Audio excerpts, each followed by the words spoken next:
Okay, hey everybody, this is Mike with iWearShorts.com. Today I'm going to be showing you how to make a locally hosted website on an iPad app. So basically this is going to be a native iPad app.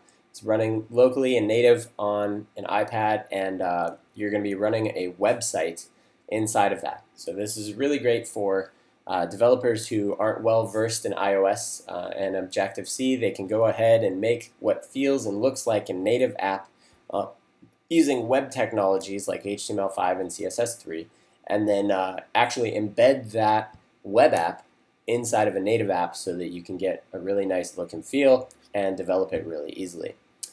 So I'm just going to run you through the basics. I've got all this code up on my GitHub, so that's available, and hopefully you came from my website so you have that link.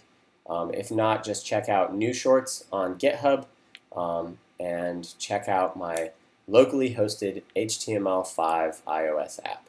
Alright, so you can see I'm just going to run you through the basics here. I'm not going to go in deep into the code. If you would like to learn more or grab code snippets, feel free to go to the GitHub.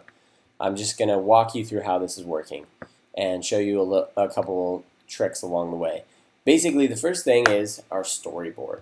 So you can see I've created an app here. It's called Wired App, and I've got a couple of things I'll walk you through. First of all, the storyboard. So what I've got here is a view controller embedded inside of a navigation controller, and that view controller will transition to something called an add view controller over here.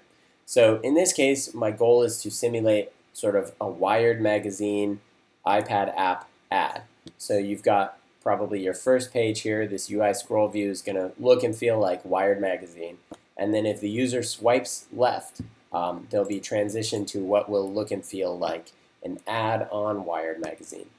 So my navigation controller is just going to manage the transitions between these two different view controllers here. And if I zoom in, you can see this first view controller is just, all it has is a UI scroll view. That UI scroll view is just going to hold a really tall image. I can show you that right here in my assets folder. It's going to be basically, I just screenshotted a Wired iPad app article and stuck it all together in a really tall image. And I'm just going to embed that in this scroll view here. So that you can scroll down and up and it feels like you're on Wired magazine. Then when the user swipes left, I want to show this other view controller, add view controller here, and that's what's going to be that's where our locally hosted website is going to be embedded using a UI web view. So let me just walk you through the view controllers real quick. Basically, this first view controller here. This is the thing that looks and feels like Wired magazine. You can see I'm doing a couple things here. I'm hiding the navigation bar. So that's that bar at the top that has the back button on it. I'm hiding that in this case since I want the users to be able to swipe between the two pages. I'm also hiding the status bar. That's the bar with the battery icon and the time on it at the top of the iPad. So I'm just overriding that method. Prefers status bar hidden is usually set to no, and I'm overriding that in my view controller implementation file to say yes. And then here I'm setting up that scroll view. So I've gotten the scroll view into my view controller using an IB outlet. If you don't know how to do that, Google it. It's pretty straightforward.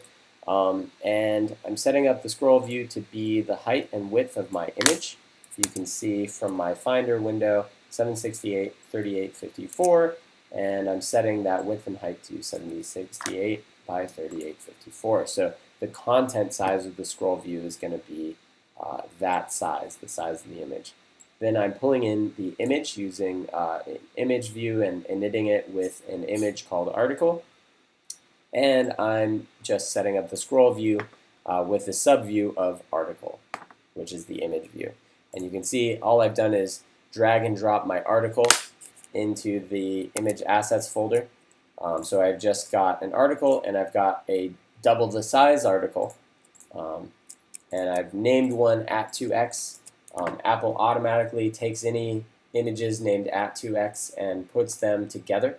So I have article and article @2x, and you can see here it's automatically taken those two images and put them in the right place. So I didn't have to manage that.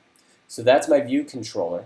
And then when they swipe left, which I can show you how I did here. Let's see here. So when I swipe left, they transition to this add view controller. And I was able to do that just by, let's see. So just by adding a gesture recognizer down here. So in my little attributes panel, I can scroll all the way down. Near the bottom, you'll see this swipe gesture recognizer. I just dragged that into my scroll view. When I did that, it added this little square up here. If I click on this, this is my swipe gesture recognizer. If I go to the setup, I can set that swipe to left. And then all I did was control click that swipe gesture recognizer and move it over to this thing and hit show. And when I did that, you can see here it's set up to show the add view controller. So that's the transition. So if you swipe left on this guy, you get this add view controller. So let me show you that view controller now. Basically, this view controller is the thing that loads the website. So you can see in my storyboard here, it's a UI web view. And I've made that an IB outlet in my code so I can access it. I'm also sending a global index path, and I'm synthesizing those here. Then what I'm doing is hiding the navigation bar again, hiding the status bar again, and then in my web view just doing some setup. So in this case I want to be able to play some videos and pause them and whatever. So I'm setting my allows inline media playback to yes. This is probably more important for iPhone than it is for iPad, since iPad automatically does this by default. But in iPhone, this is actually defaulted to no. So you want to set that to yes if you're using an iPhone. The next thing you want to do is allow the videos to autoplay in the beginning. So that's set media playback requires user action, and you just set that to no. You can also set that in your properties panel. If I select the UI web view here, you'll see that I'm actually able to check and uncheck those as well, but I like to do it in code just so I'm absolutely sure of what I'm doing.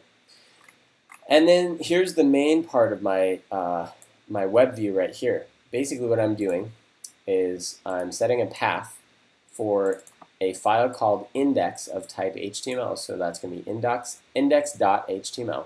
And I'm going to look in a directory called web. And you can see I don't have that added yet. So I'm going to add that right now. I'll just walk you through the rest of this code. Index.html in a directory called web. I'm going to set up a URL for that. Then I'm going to set up a request for that URL. And then I'm going to make the request using the web view. How do I get that web directory into this app? Well, you can see here I've got a demo web directory right here. Basically, this is a locally hosted website. If I open up my locally hosted index.html file, you can see that all my URLs are local. I'm hosting all these libraries locally. Hammer.js, TweenMax, jQuery, and a reset, a CSS reset. So all these are local URLs pointing to local folders. You can see here's my folder structure right here. And if I run this in a browser, you can see this is what's happening. Basically, I have an initial video that's auto-playing, and then if I swipe left, I show the next video. I sort of expand out the first video until you can't see it anymore, and then I present this other video from really far away, so it was really, really small, and it expands into view. So if I do that more slowly, you can see this is what's happening. Let's see. So you can see that small video in the background, and then as I release, it expands into full screen. So how do I get that locally hosted website into my iPad app? Well, luckily Xcode makes this really easy. All I have to do is find the folder that I want to drag in here, and have Xcode open, and I just drag and drop. And what that'll do is open up something that looks like this. So initially Xcode will create, it'll copy the items if needed, which you want to have that checked, and then it'll say create groups. This is actually incorrect. You want to create folder references here. Basically what that allows you to do is Xcode will create the local file references for you automatically, so you don't have to search through files. If your index.html file calls for a local reset CSS file inside of a CSS folder, the app will create those folder references for you so you can easily call things locally. So at this point, I just click Finish, and you can see my web directory is in here. It's a little blue folder. You want it to be blue. That means that it's created the folder references automatically. If it was yellow, that would be incorrect, and your JavaScript files would not be found, your CSS, your images. None of the local folder references would work in your HTML.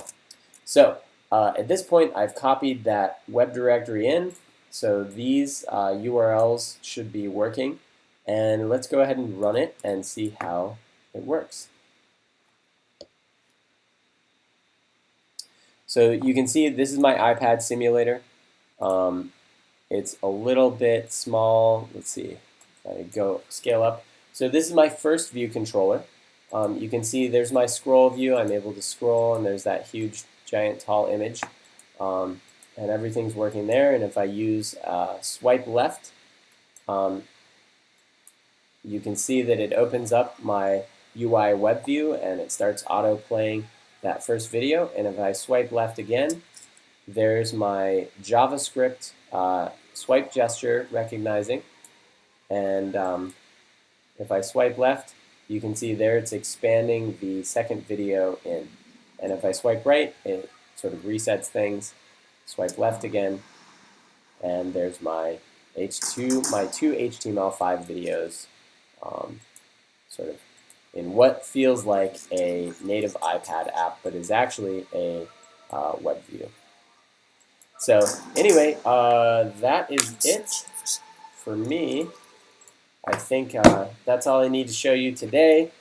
Again, you can grab this code, you can look through it and comb through it in detail. If you have any questions, don't be afraid to hit me up at mike@iwearshorts.com. And thanks for watching.